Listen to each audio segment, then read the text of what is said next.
Bismillahirrahmanirrahim. Assalamualaikum warahmatullahi. Pertama sekali saya ucap terima kasih kepada semua sahabat-sahabat media yang sudi menunggu agak lama sedikit, ya. Dan saya mulakan dengan ucapan jutaan terima kasih kepada pihak PDRM, khususnya IPD Wangsa Maju yang sangat-sangat memberi kerjasama, dan saya sendiri pun beri kerjasama penuh kepada pihak polis IPD Wangsa Maju. Dan seperti biasalah, pertanyaan biasa diajukan kepada saya dan saya memberi jawapan dan juga memberi kerjasama yang baik kepada pihak polis. Cuma dalam isu yang kali ini agak lama sedikit sebab ada beberapa perbincangan yang saya rasa tidak ada apa-apa pun. Cuma bila kita ke kedutaan tu, pihak kedutaan tak mau menerima kita, itulah ada sikit-sikit perbincangan di situ. Tidak direkodkan, hanya perbincangan sahaja. Dan saya nyatakan juga kepada pihak polis, kepada IO tadi, kebiadaban Amerika Syarikat ini bukan setakat pada rakyat Israel dan rakyat Lebanon dan sebagainya, tetapi kebiadaban mereka sudah sampai ke tahap di Malaysia, di tanah air kita pun mereka sudah biadab. Hanya kita nak menghantar memorandum sahaja, 5-6 line memorandum sahaja. Kita bukan datang dengan cara kekerasan, kita tidak mengugut apa-apa, kita hanya nak menyerahkan memorandum yang mewakili suara rakyat Malaysia. Macam saya nyatakan, awalnya dulu mereka terima kita dah boleh masuk dalam. Ada berlaku perbincangan dengan wakil kedutaan. Selepas 2-3 demo, dia tak bagi masuk dalam dah.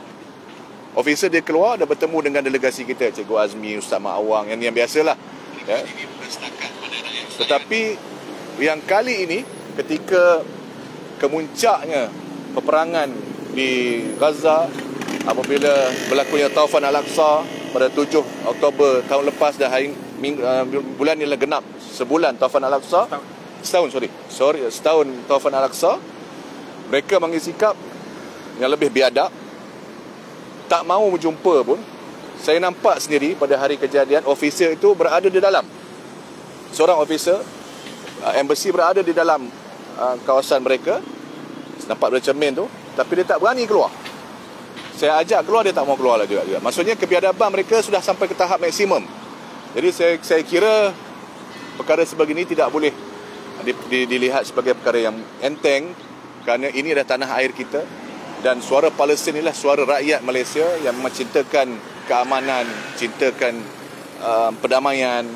Dan perjuangan Palestin bukan hari ini, bukannya setahun, bukannya 2 tahun, sudah puluhan tahun. Saudara-saudara kita di Palestin dan hari ini di Gaza dan terbaru di Lebanon, mereka ini memperjuangkan kebebasan tanah air mereka sendiri. Dan seharusnya rakyat Malaysia sangat cakna dan sangat peduli tentang isu-isu sebegini. Jadi bila kita nak hantar memorandum hanya 5-6 line kertas, dan yang nak serahkan tu pun orang-orang lama. Cikgu Azmi dah 70-an, Ustaz Mak Awang dah 80-an. Takkan dengan orang-orang otai pun takut dengan suara dengan mereka ni. Jadi saya kira kebiadaban dah sampai tahap yang sangat mengecohkan kita. Dan selain saya menyeru juga kepada pihak berkuasa yang ada lebih kuasa seperti PMX, kerajaan kita pada hari ini, sekurang-kurangnya panggillah duta Amerika datang beri penjelasan. Sekurang-kurangnya, sama ada Menteri Dalam Negeri ataupun mungkin PMX sendiri boleh manggil duta Amerika ni, dan minta dia beri penjelasan kenapa tidak mahu berjumpa dengan dan menerima memorandum daripada rakyat Malaysia itu sendiri. Sedangkan notis telah pun diserahkan oleh MAPIM Cikgu Azmi seminggu awal, dan Cikgu Azmi maklumkan kepada pihak polis 10 hari awal, kepada kedutaan seminggu awal, bahawa kita nak hantar memorandum. Tapi sangat kecewa dengan kebiadaban keangkuhan Amerika ini. Saya kira sudah sampai masanya Perdana Menteri sendiri dan juga kerajaan Malaysia memanggil duta ini dan beri penjelasan. Dan ke bawah Duli Tuanku Agong dan semua Raja Melayu pun saya menyeru jugalah. Saya memohon supaya lihatlah kebiadaban Amerika ini, ya. Mungkin pihak bawah Duli Tuanku Agong dan juga semua Raja Melayu boleh juga memanggil duta ini untuk beri penjelasan kenapa dia bersikap sebegitu kepada rakyat Malaysia. Ini bukan soal politik antara PHPN dan sebagainya, tapi ini soal kemanusiaan dan soal yang melibatkan perjuangan rakyat Palestin yang puluhan tahun. Mereka mencagarkan nyawa mereka, mereka mencagarkan anak isteri mereka, keluarga mereka demi mempertahankan tanah air mereka. Dan kita ini kalau orang Islam, kita satu seagama, satu kiblat dan satu syahadah yang sama dengan orang di Palestin. Sudah tentu sebagai Tuan Agong sebagai payung kepada agama Islam, Raja Melayu sebagai yang ketua agama Islam di negeri-negeri masing-masing, saya kira kalau boleh, ya, boleh Buah Duli Tuanku dan juga Semua Raja Melayu memanggil kedutaan ataupun duta Amerika ini untuk beri penjelasan kenapa mereka bersikap begitu kepada suara rakyat Islam ataupun rakyat Malaysia yang berdemonstrasi secara aman pada Jumaat yang lepas. Itu sedikitlah yang saya beri penjelasan. Pegawai memanggil sekali lagi ke serangan sepatutnya. Saya beri maklum kepada pihak IO tadi, jika diperlukan boleh panggil saya pada bila-bila masa untuk beri penjelasan apa-apa juga isu, dan saya bersedia pada bila masa lah untuk memberi kerjasama yang baik kepada pihak polis. Kerana pihak polis memberi kerjasama yang baik kepada kita. Daripada ketika demonstrasi aman hari itu pun mereka menjaga keselamatan para demonstrasi dan sebagainya.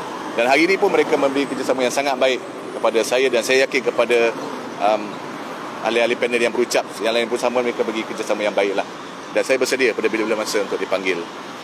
Langkah seterusnya lepas ni jika tidak ada apa-apa respon daripada jadi apa langkah seterusnya pada pihak? Selagi mana perjuangan Palestin ini tidak berhenti, selagi itu Embassy US akan menerima kehadiran lebih ramai lagi selepas ini oleh rakyat Malaysia. Itu komitmen yang saya boleh katakan, sebab perjuangan Palestin sudah hampir sebati dengan rakyat Malaysia. 2 hari demonstrasi, hari pertama hari Jumaat, hari kedua tu pada hari Sabtu, kita lihat ribuan juga yang datang menyuarakan solidariti mereka pada rakyat Palestin.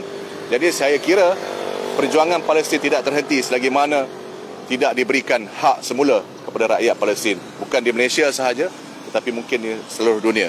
Walaupun kalau kita lihat dari segi kuantiti para demonstran yang turun di Malaysia mungkin agak berkurangan kalau kita nak compare di UK, di Britain, di US, ya. Mungkin mereka tu sudah menjangkaui jutaan yang turun demonstrasi.